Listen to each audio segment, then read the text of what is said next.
అలాగే రుణమాఫీ కాలేదు. రైతులు ఇప్పుడున్న పరిస్థితులలో చాలా దుర్భర పరిస్థితులు ఉన్నారు. మా మండల కేంద్రంలో పాల రైతులు ఎక్కువ ఉంటారు.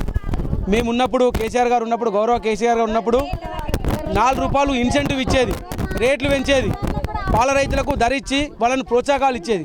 కానీ ఇప్పుడున్న ప్రభుత్వం 6 రూపాయలు తగ్గించి రైతులను నట్టేట ముంచడం జరిగింది.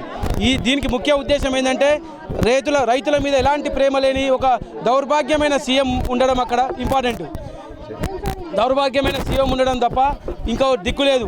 ఇప్పటికైనా బుద్ధి తెచ్చుకొని రైతులకు వెంటనే రుణమాఫీ మరియు రైతు బంధు నిధులు విడుదల చేయాలి.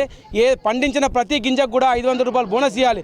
మరియు ముఖ్యంగా ఇప్పుడున్న పరిస్థితుల్లో కరెంటు తీవ్రంగా ఎప్పుడు పోతుందో తెలుస్తలేదు, ఎప్పుడు వస్తుందో తెలుస్తలేదు. కరెంటు కనుక సరిగా లేకపోతే ఇప్పుడు చేతికొచ్చిన పంట కూడా మొత్తం నాశనమయ్యే పరిస్థితి ఉంది. దయచేసి కరెంటు కూడా మినిమం నువ్వు 24 గంటలు ఇయ్యే చేతగా నీకు ఎట్లా కాదు, నీ ముఖానికి తెలివి లేదు, నీకు రాదు. నువ్వు 18 గంటల నీరా నాయన. జర కరెంటుతో కూడా రైతులు అవస్థలు పడుతున్నారు. ఆ మెసేజ్ చూస్తే ఇప్పుడే కరెంట్ వస్తుందని చెప్తారు. పైకి ఆదేశాలతో ప్రకారం